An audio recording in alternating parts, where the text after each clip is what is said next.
thing right there, and that thing right there, and this line right here. So try and stay in that area and we'll be golden, all right? Let's hear some names and some character names, please. A Fine Cow Indeed, Episode 3 by Bailey James. The cast of characters, raise your hands when I call your name. Charlie, 20s, male, brash, enthusiastic, foolhardy, played by Quinn Blakely.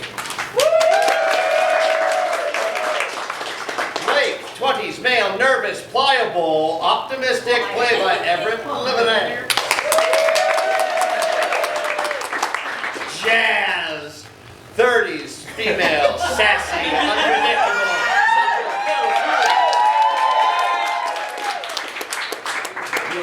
Your reputation precedes you. Played by Beavers. Yeah! Recap of last episode. Charlie and Blake's quest to recover their valuable stolen cow painting took them to a Geek Squad office in the hopes of being able to hack the location of the thief. There they met Danny, who captivated Blake and annoyed Charlie. She was able to locate the thief's home address through a simple Google search, sending the boys off in pursuit of this new lead. Scene 3, from the front porch of a large old house. Charlie and Blake approach the house. Charlie is casing the joint. Blake is texting on his phone and not paying attention. I was expecting something more layer-like, at least a nod to a drawbridge. But I guess a low profile is better if you're an art thief, art mugger. What would you call this clown? Oh, I'm sorry, am I interrupting something? Because I thought we were in pursuit of a payday here. Sorry, just texting Danny back to thank her. I don't know what business you have thanking her. Her help cost us $10,000. Dude, we never would have found this place without her. Oh, some enchantress she is, commanding the mysterious and unwieldy power of a search engine. You're just mad you didn't think of it first. No, I'm mad because we promised 8 years ago we'd never let a dame come between us. She's not between us. She's down with the cause. She's beside us, if anything. Some other preposition. Whatever. You've been captivated by a tight-fitting polo shirt and some thick eyeliner is a liability that fortunately I'm not going to succumb to. At least one of us is laser-focused on this mission. Oh, well, if you're such a hero, then why don't you bust down the door and save the painting yourself? Maybe Mr. Romeo Quixote, the love guru, should be the one to liberate the cow canvas. And maybe His Holiness, Captain Crunch. This quarrel is interrupted by Jazz slamming open the front door. What in the Sam Hill is all this ruckus about? My apologies, ma'am. Please, disregard any grousing you might have heard. We're here, chapeaus in hand, to humbly inquire about the relative position of, I'm gonna need you funny-talking, funny-looking weirdos to get straight to the meat. Someone who lives here stole our most valuable possession. This fella, was he a stone-cold operator? in a manner of speaking. Acted really shifty, temper turned on a dime. That's the one! Yep, that's Avery. So you know him. Does he reside here? Well, he was my lover, wasn't he? Oh, I see.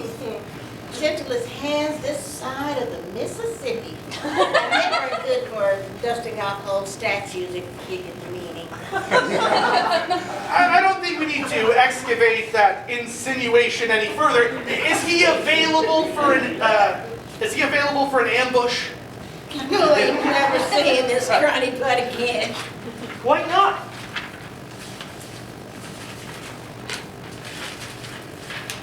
I gotta turn. Because I sent him packing this for good this time. Holy smokes, when was this? Could we still catch him? This was several hours ago, and don't you bother. He's a good-for-nothing, two-timing knucklehead who didn't realize what he had in front of him. You boys would never leave a gorgeous woman like me for a hussy, would you? We always find our way back to where we belong. Like the dogs from Homeward Bound. Stick to it now. These days, you can't do anything to keep a man's attention without his eyes wandering every which way. I'm sure she doesn't hold a candle to you, madam. But he'll pay for it this time. I wasn't gonna hear him gush about her sensuous curves anymore. I got rid of her. The trollop in question, you mean... Sure do. She's under the ground now. You villain!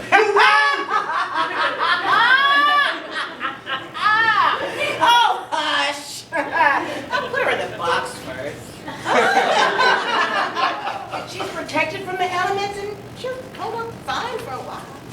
Blake, get my emergency towels from the car. There could still be time to save her! Oh, you're just like him. Y'all sure do some fuss over there. The boys stopped their scrambling. Wait, you're talking about a painting? Well, what the hell else would I be talking about? You think I'm just gonna do a murder and go blabbing to some strangers who turn up on my porch about it? Well, it's been that kind of day.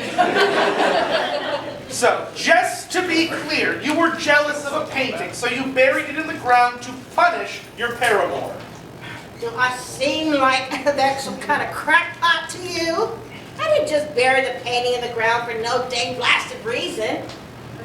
I put it at the end of a scavenger hunt, of course. Of course, naturally. Listen, you try being in a relationship with a man who won't shut up about some guy's brushstrokes and how you make the cow ass look realistic. Ugh. It'll turn a woman into a blind rage. A cow, you say? This was his new one, some square heifer standing in the field. Nothing you haven't seen in a hotel bathroom before, except the painting said... A fine cow. Exactly. That must have been yours, you two. Well, ma'am? Call me Jazz. Jazz Hands for short. Miss Jazz Hands, this painting might not seem like much to you, but for us it represents a literal ticket to a better life, to our biggest, wildest dreams. And maybe even true love. This has nothing to do with true love. This is about music. I don't care what this is about. Avery has been treating me like the second fiddle for too long. He's got to learn his lesson. If he wants to find his painting, he needs to follow my clues. What if we follow your clues and find the painting first? I'd like to see you try. We are mere Johnny-come-latelys in the realm of the puzzling arts, but I believe we can overcome any obstacles and surprise you. Fine. But you got to pay up if you want a clue. And hints cost extra. How much? $50. Deal. Nice try. Avery was boasting about what that painting was worth. I want 12 grand. $12,000? $12,000? Listen, mister, we can haggle all day, but every minute that passes, Avery gets closer to finding the clues and finding the painting before you do. So do you really want to try and nickel and dime me right now? Man, we didn't even get to try this time before we got outplayed. Fine. That still leaves us plenty for the concert, and in the grand scheme of things, what's more money than we've ever dreamed of slipping through our fingers to hucksters and incompetents, right? We'll do it. Charlie and Jazz shake. Good doing business with you boys. Okay. Now, here's the last clue in the hunt that leads to the treasure. Go to the spot where we had our first date. Proceed to the bridge where I punched you because you were late. There you'll find the key to the box that I hid. Now go where you bought that emergency 3 a.m. Pepto-Bismol and open the lid. How the heck are we supposed to know the answers to that? That ain't my problem. You asked for the clue. You can buy a hint for another 1,000 if you want to.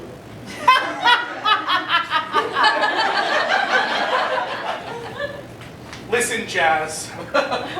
Your erstwhile lover is a charlatan and a bold knobber of the highest order. And sure, you could fence this painting yourself for a pretty penny.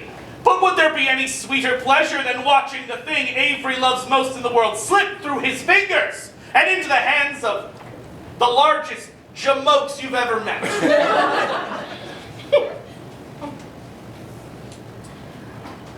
You got a point. Okay, now, you know the big parking lot near the highway? The one that doesn't seem to attach to anything? Of course, we love skulking there. At the edge near the dumpster, that's where I buried it. Got it! Let's go, Blake!